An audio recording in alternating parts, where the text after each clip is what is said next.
Hey there, AgSevens here, and today we're back with another anime review.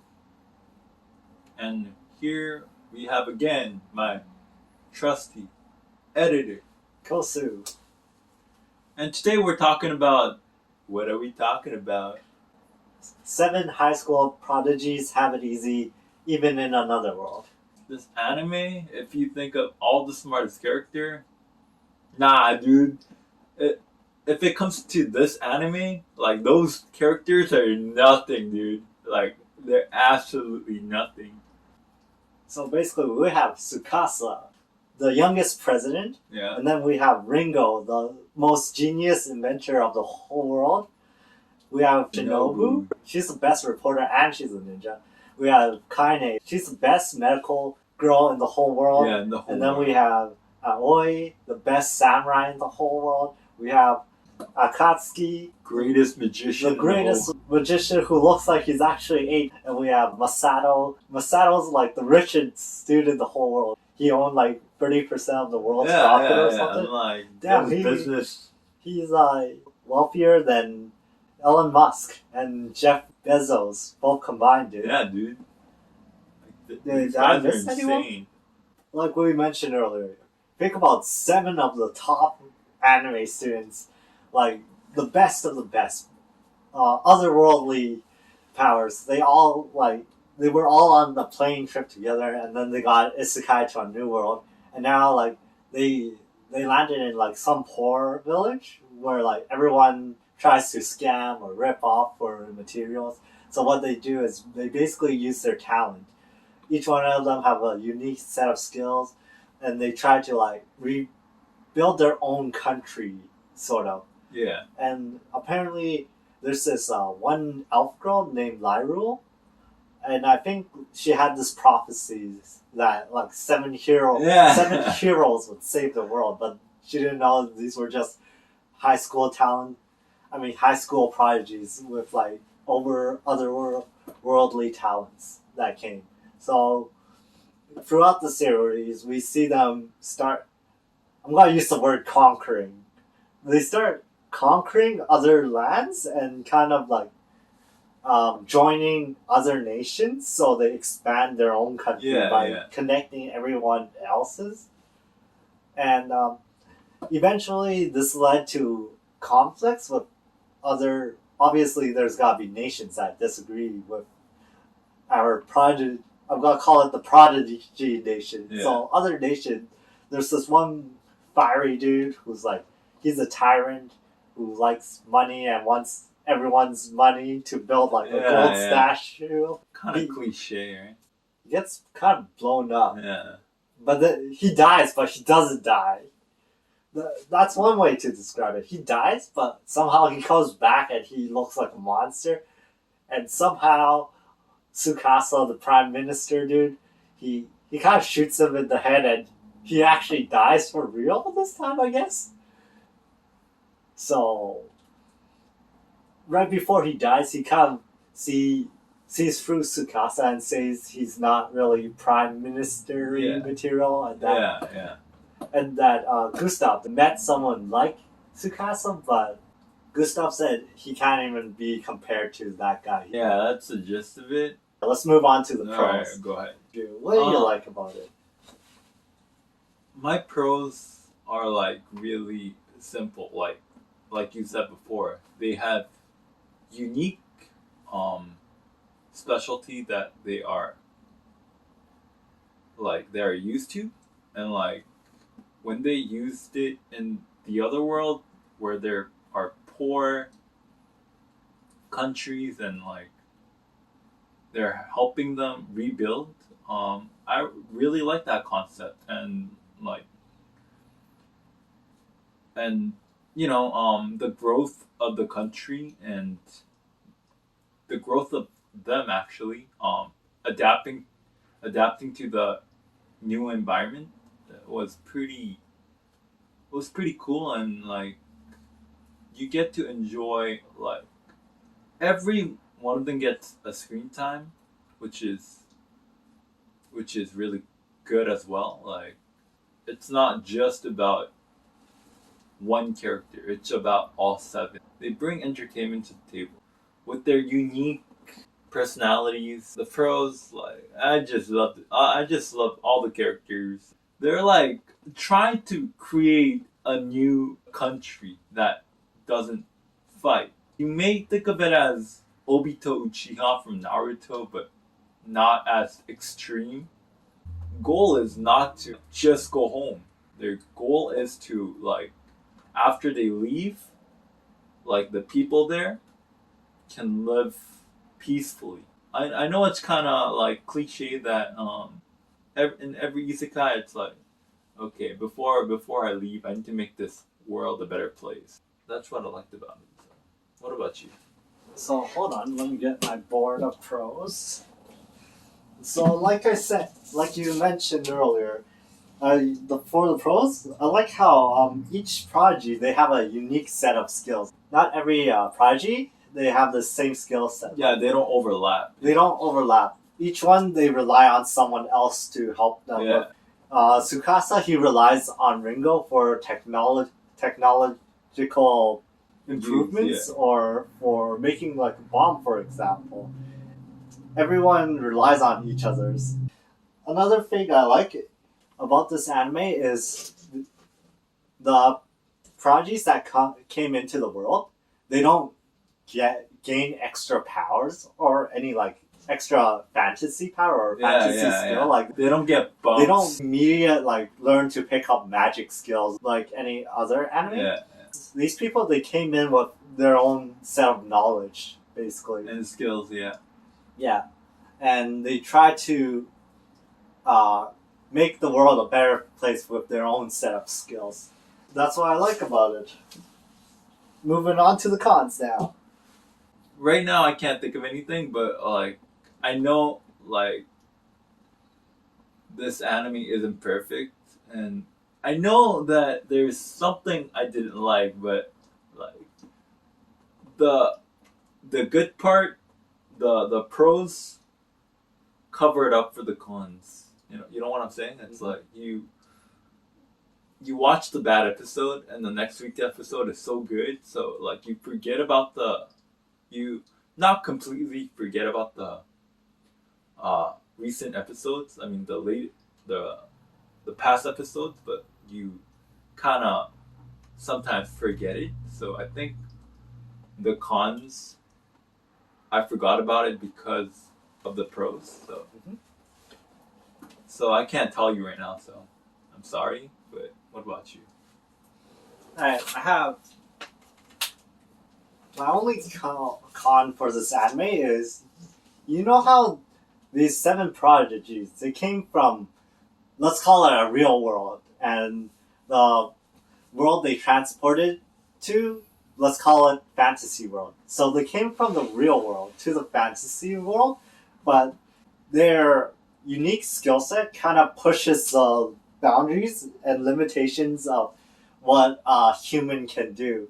For example, if you saw that episode where they were trying to defeat some fire demon or something, when Gustav summoned some kind of fire demon in the middle of town or something, when they had to use the missile to strike it down get the swords to cut it down or something. Yeah.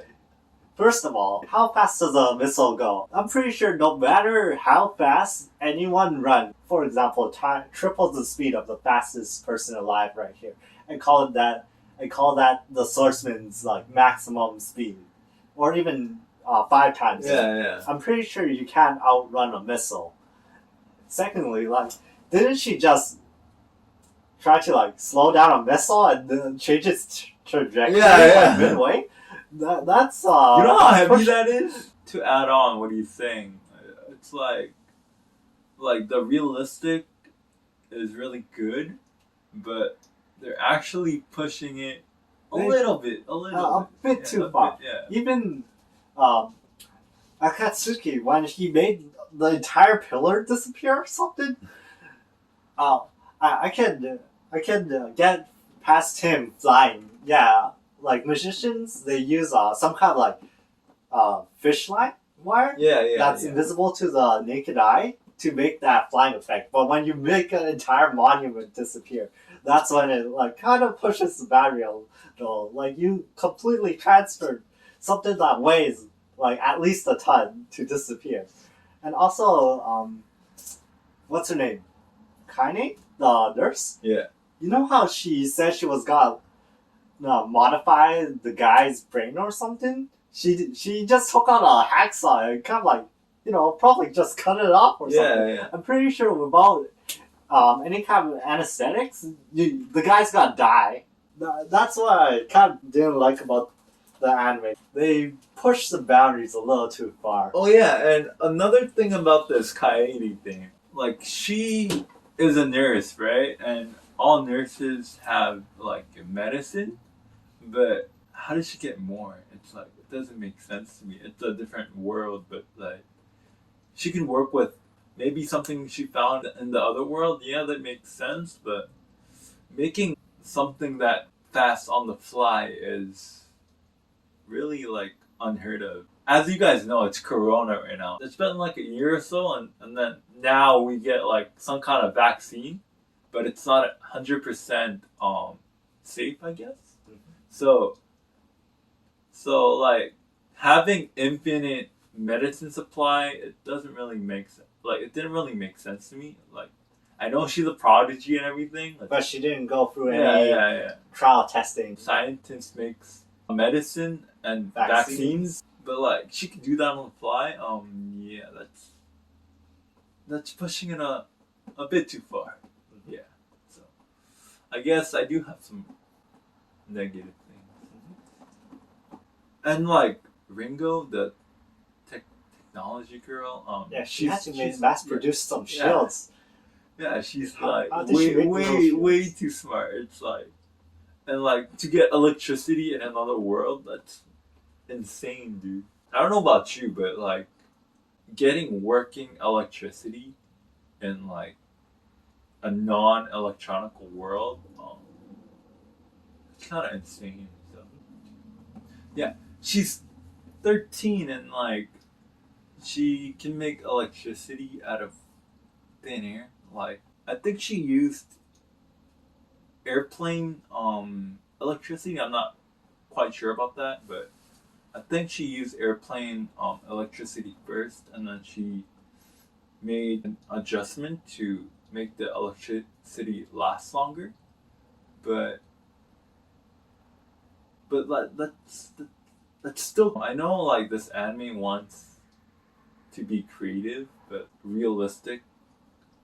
This Prodigy, boundaries of realism. Yeah, like the anime pushes a little too far. The only two person that like I could think of that didn't really push was the merchant, Masato, and Shinobu. Like they're trained. I mean, they're trained and like they're actually realistic. You know.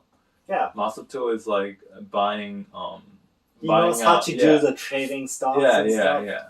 And like, I don't know why Shinobu's a ninja, but like she gets her job done. Any speculations on your side? Did the anime explain why Tsukasa's eyes are like different color? Yeah, it's was it? He has that what's the kill? Yeah. It's a real life symptom, dude. Okay. That was one, and like the other, it's like they got onto a plane and they went to a different world. So how did that happen? It's like they never explained it. Even like if they said like 7 prodigies or 7 heroes will appear in every anime that I've seen that involves isekai, like have a trigger that transport them into a different world, but this anime, it didn't have that. It's just okay, they're like going on a I think it was a vacation or so, I don't know, but like they're riding on a plane and suddenly like something appears and goes to another world. Like I don't think that's pretty far-fetched, you know. And like yeah, all the people disappear, dude, like except for those 7. No, technically, I think they were on a private plane only with those seven and the pilots. But I remember, No. Like those sevens are there, right? Yeah. But you said it before, like the pilots disappeared. It's like what happened to them? Maybe they died. Ringo made that plane. You know, she created the plane. Maybe she made it autopilot, but still um it's planet Earth and they have a destination. If they put it on autoplane, like they should reach their destination, but like somehow like they got transported without no explanation. If they do make a season 2 about it, they should like explain how they got there, because I think in the anime they never explained it, right? I can't remember. Yeah. The only thing I heard of is like the Liar girl. So that's like, yeah, the 7 heroes will come. Mhm. That's it. So how did they go back? They have no way. It's like they never explained a way to get back. You know, in other animes, they kind of explain how people get back. In like in SAO, they have to beat the game. In Batum, they have to beat the game. And in Shield Hero, they have to beat the waves of catastrophe. So, In Konosuba, they have to beat the game. yeah. You know, they have some goal, but like, I know they have a goal, but like, are they gonna go back? I don't know. They have to explain it in season 2. So that's my explanation. I know it was a bit long, but people that need to get it through their heads that this doesn't make sense. So For me, I have actually two speculations. In the one episode where Kaine, she basically like says she doesn't believe in God, and like if God was real, why did he create illness for men or something? That made me wonder, like, what if everyone, all six of the other prodigies have like that kind of dark thoughts inside their head. Like they haven't revealed it yet, but what if those seven prodigies? Not only will they try to like create the nation, but they also turn against one another because of their dark side. What if Kaine like turns against them? Because when it comes to injuries or any type of healing, she's the only one with the medical knowledge. So what if she actually poisons them like someday? yeah, if they lost her, they'll be like really heavy lost. If what you say is true, wouldn't that make the animation? Wouldn't that make the animation more? I don't know. I don't know about you, but I think it'll make it more exciting. It's like, okay, yep. Yeah, that would be an interesting twist in anime. Yeah, that's what anime is. Like you get twists and turns. That's why we enjoy it. Mhm. So. I'm gonna move on to my rating. Basically, I'm giving this an anime a 5 out of 10. I know they're all high school prodigies, but they also push the boundaries of realism a bit too much. I would understand if they were summoned like by a fantasy character, and they were told like, "Oh, you can level up, you get special abilities while leveling up." But these guys, they're just humans. They're also prodigies, so whatever like you show them, they probably already know. Remember in the cons I mentioned how the swordsman, she stopped that missile and she kind of like ran with the missile. Yeah. It makes me wonder like, did she actually like gain a new ability, or is the animators trying to like make this as realistic as possible? It kind of confuses me like which way they want to go with the anime. And then yeah, it's just that throws me off. Do they want to be realistic or do they want to be more fantasy like? So that's why I'm giving it a 5 out of 10. And you? Um, I'm sure the anime could be better, but the story itself was really good. So I'm giving it a 7, like a solid 7. Like I said before, the bad part of the anime covers up the good. So That's It's- why I'm giving It's it. more of they say they're gonna do something, but you don't see how they do it. That's why I give it a 5 out of 10. Like for example, when they went to rescue Eliru, they needed shields and stuff. Ringo went like shields and sword done, just like that. Like, was there any process into thinking how to make this? No, it was already there. We had the materials to go on. I know where you're going with this, but like, I mean, that if you think about it too much, I mean, yeah, it might throw you off. But like, when I watch this anime, like, I didn't really think about anything, so like, I kind of enjoyed it. It's like when I look back on it, yeah, I didn't think about anything, and then now I come here and then I think about it a lot, but it still is a solid anime to watch, so I highly recommend it. So I'll stick with the 7, like a solid 7. So comment down below what you think about this anime. This is all for us today, and with that, AG7 And Kosu. out. Bye.